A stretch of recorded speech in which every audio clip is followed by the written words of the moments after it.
যারা কালো জাদুর দ্বারা ক্ষতিগ্রস্ত হয়েছেন, শত্রু আপনাকে ক্ষতি করছে, সেক্ষেত্রে কিভাবে রক্ষা পাবেন এবং কিভাবে শত্রুকে আপনার জব্দ করবেন, শত্রুকে আপনার দমন করবেন। তো কিভাবে আপনি এই নকশাটার মাধ্যম দিয়ে শত্রু দমন করবেন, এই উপায়টা আপনাদেরকে আমি বলে দেব। স্ক্রিনে দেখতেছেন, এটা একটা শত্রু দমন করার একটা নকশা।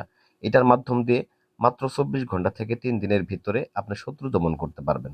এবং আমি এই ভিডিওতে বলে দেব কিভাবে আপনি যদি কোনো শত্রু দ্বারা ক্ষতিগ্রস্ত হয়ে থাকেন, কিভাবে আত্মরক্ষা করবেন বা কিভাবে কালো জাদু থেকে রক্ষা পাবেন, এটা আমি আপনাদেরকে বলে দেব। তো প্রথমত বলে নেই, এই স্ক্রিনে যে নকশাটা দেখতেছেন, এটা নিয়ম সহ সিদ্ধ করে আমি দিয়ে দিলাম আপনাদেরকে।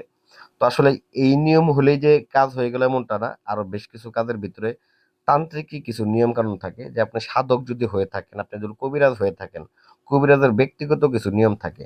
এই নিয়মগুলো যারা মানতে পারে না, তারাই কিন্তু তাদের কাজগুলো কিন্তু হয় না। তো অনেকে কিন্তু কাজ নিজেরা চেষ্টা করেন কিন্তু হয় না, কেন হয় না এটাও বলে দিব। তো মূলত প্রথমে মনে রাখবেন, এগুলা কাজের ক্ষেত্রে নিজের একটা পাক পবিত্রতার ব্যাপার আছে। বেশ কিছু নিয়ম আছে, যেমন পেঁয়াজ খাওয়া যাবে না, যেমন আপনার আমিষ খাওয়া যাবে না। এই যে 3 দিন কাজটা করবেন, এই 3 দিন কি করা যাবে না, স্ত্রী সহবাস করা যাবে না। এই নিয়মগুলো আপনাকে মানতে হবে। আপনার শত্রু এমন একটা পরিস্থিতি আপনাকে নিয়ে গেছে, আপনাকে অসুস্থ করে ফেলছে, বিছানায় ফেলে রাখছে আপনাকে। হ্যাঁ, আপনার শরীর জ্বালাপোড়া করে, কিছু খাইতে পারেন না, শরীর শুকায় যাইতেছে, মাথা ঘোরা, শরীর ভারী লাগে।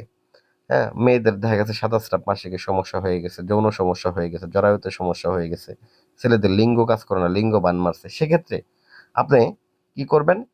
আপনার সূরা ফাতিহা, সূরা নাস, সূরা ইখলাস পাঠ করে পানিতে ফু দিয়ে এটা আপনি পান করবেন। এবং এটা যদি বেশি ক্ষতিগ্রস্ত করে থাকে শত্রু, তো আমাদের স্ক্রিনে নাম্বার আপনারা যোগাযোগ করবেন, ডেসক্রিপশনে নাম্বার দিয়ে দিব।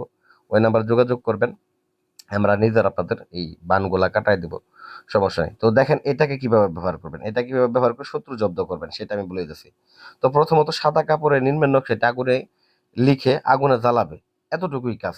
তো এটা কিভাবে লিখবে, কিভাবে জ্বালাবে, কি দিয়ে লিখবে? তো এটা প্রথমত আপনারা সাদা কাপড়ের মধ্যে লিখবেন। এটাকে লিখতে হবে কামসিঁদুর দ্বারা বা মেশক জাফরান কালি দ্বারা। এটাকে লিখতে হবে অবশ্যই, শত্রুর নাম, শত্রুর বাবার নাম লিখে দিতে হবে।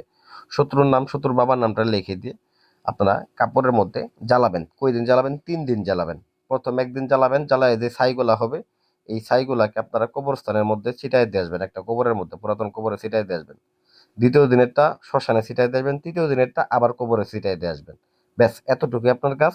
এতটুকু যদি আপনি করতে পারেন, তৃতীয় দিনের পর থেকে দেখবেন যে আপনার শরীরে যে জাদুবিদ্যাগুলো ছিল, সেম একই রকম ভাবে এই বিদ্যাটাতে কি কি কাজ হবে আমি বলি। প্রথমত শত্রুর জ্বালাপোড়া হবে, শত্রু শুকায় আসবে, শত্রুর রগগুলা টানা পড়বে, শত্রুর চোখে ঝাপসা দেখবে এবং খাইতে পারবে না কিছু, শরীর জ্বালাপোড়া হয়ে যাবে। তো এবং পরিশেষে এটার কারণে অনেকে ধ্বংস হয়ে যায়, শেষ হয়ে যায়। তো আশা করি এই বিদ্যা দিয়ে কেউ অপব্যবহার করবেন না। তো আমি নিষেধ করে দিলাম। এটা আপনার সাবধান করার জন্য আমি আপনাদেরকে দেখাইলাম। তো আশা করি ভিডিওটা ভালো লাগবে। ভিডিও ভালো লাগবে ভিডিওতে লাইক করবেন। কোনো পরামর্শ করতে অবশ্যই এই স্ক্রিনে দেওয়া 343 নাম্বার যোগাযোগ করবেন। ধন্যবাদ সবাইকে। আসসালামু আলাইকুম।